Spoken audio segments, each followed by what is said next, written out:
Hello, my name is Keith Higgs, and I'm passionate about love. I've received many beautiful messages from love, which most of which are in my 3 published books. The messages bring hope in tough times.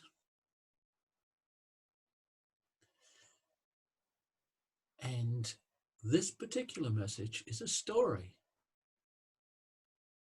that I received a while back. It's in my first book. But I think it's particularly appropriate for now, especially if we feel that we're not getting anywhere or accomplishing anything that life has set before us. It's a story called The Tapestry of Life. So let's go somewhere a little more comfortable for a story, shall we?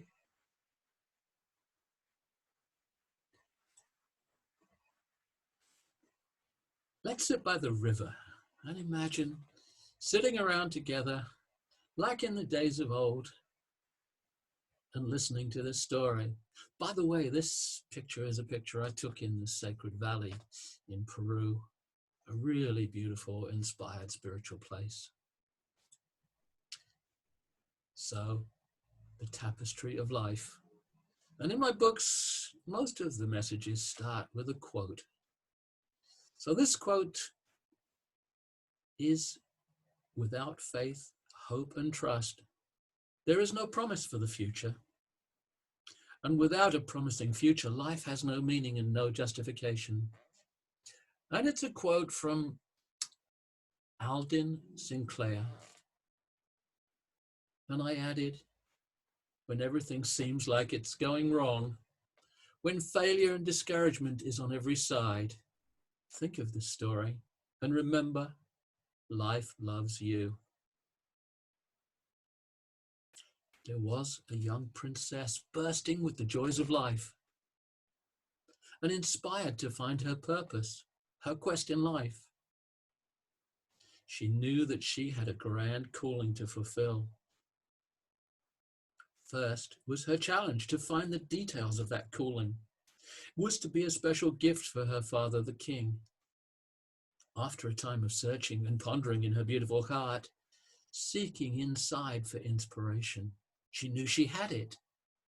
To create a tapestry with beautiful pictures, telling a beautiful message, a story of life.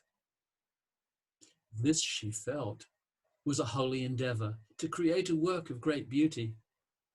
She knew it could take many months for such beauty to be conveyed onto the cloth. She would need to use many threads.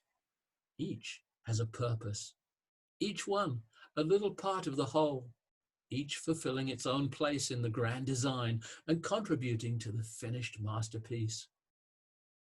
Once envisioned, it was time to bring this picture from thought into her world.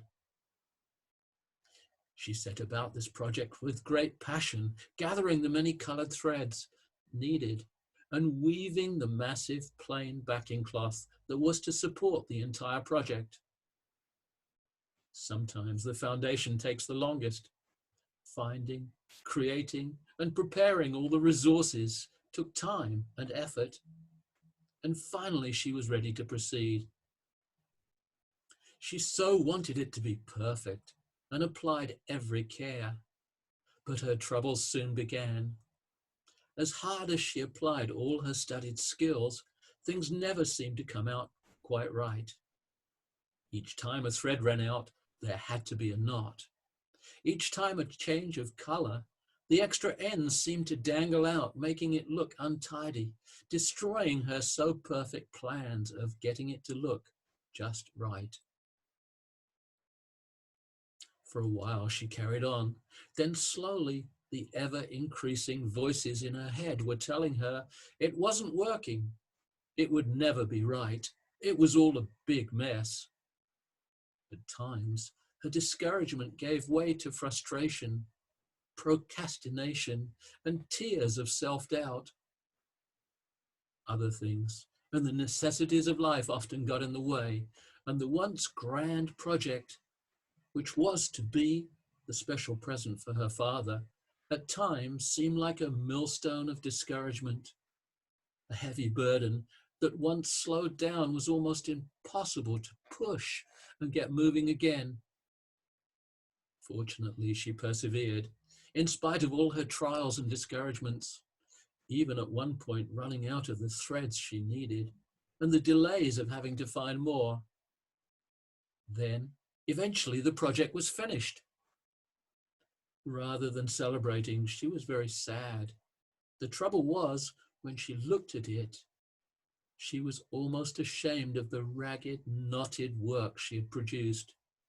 She even thought of throwing the whole thing away. She was in tears, judging it and herself of no worth. A surprise visit of her father to her workshop caught her off guard, and she attempted to hide it, but it was too late. "What is that, my daughter?" he asked. She said, "Oh, it's nothing." And he grasped it. "Let me see." And he lifted it between them. In awe and amazement, he said, "This is surely the most beautiful work I have ever seen." He gazed in wonder at each thread, so painstakingly applied, each in their perfection, for he was viewing the other side of her beautiful tapestry, the finished work which she had only dreamed of.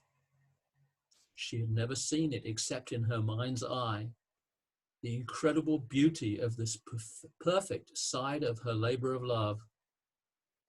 All her time had been spent laboring and looking at the working side of her tapestry of life, where the rough edges of life's battles and trials seemed to have marred the entire picture. In spite of all her fears and self-doubt, her creation was now finished in its perfection and beauty. It was to hang in the king's feast chamber for many years, admired by and a lesson to all. If only they could see everything that had gone into the making and the story of this beautiful work. How often do we lose the vision of all that is being created and accomplished through our labors of love? What was the picture, you may ask? It was a mountain with sheep and a shepherd guarding, protecting, and feeding his flock on a steep and treacherous and craggy landscape. It bore the caption, "Nothing shall hurt or destroy in all of my holy mountain."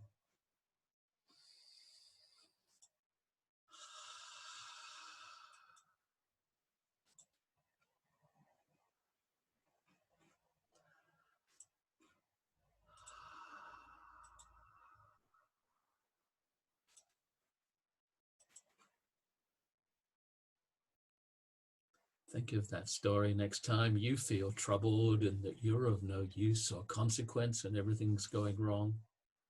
Life loves you.